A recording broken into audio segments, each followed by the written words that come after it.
உள்ளச்சம் கொண்டவர்களுக்கு இது லேசான பாதை. தவற சும்மா சுட்டிக்காட்டும்போது ஒரு கஷ்டமா இருக்கு உங்களுக்கு, பெருமை இருப்பதன் காரணமாக.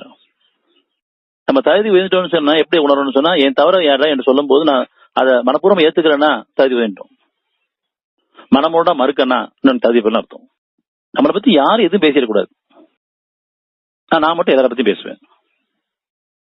அநேகமான வாழ்க்கை இனிமே நியாயமான வாழ்க்கை வழி அமைக்கலாம். நிறைய பேசிட்டீங்க, இப்ப உங்களுக்கு ஒரு செய்தி வருது, நீங்க தீர்ப்பு செய்யறீங்க மத்தவங்களை பத்தி, உங்களை தீர்ப்பு செய்யற அளவுக்கு ஒரு பேச்சு வரும்போது கொஞ்சம் அமைதி அடைங்க. இது பழி தீர்க்க உடனே பழி வாங்குறது கிடையாது. உங்க பாவப்பல் நிறைய இருக்குது, அது பொறுத்து வச்சு மன்னிச்சிருங்க, தீர்க்கப்பட்டோம்.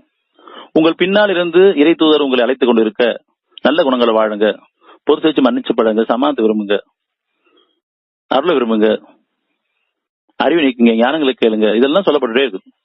நீங்கள் எவரையும் திரும்பிப்பதையும் பார்க்காமல் பாதுகாப்பால் ஓடினீர்கள். எனக்கு இது பாதுகாப்பு, அது பாதுகாப்பு.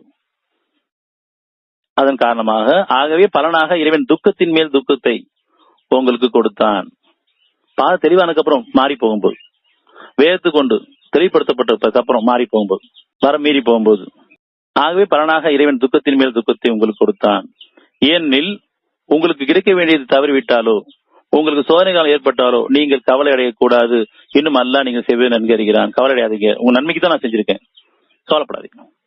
ஏன்னா இறைவன் நன்மையை தான் நாடுவான்.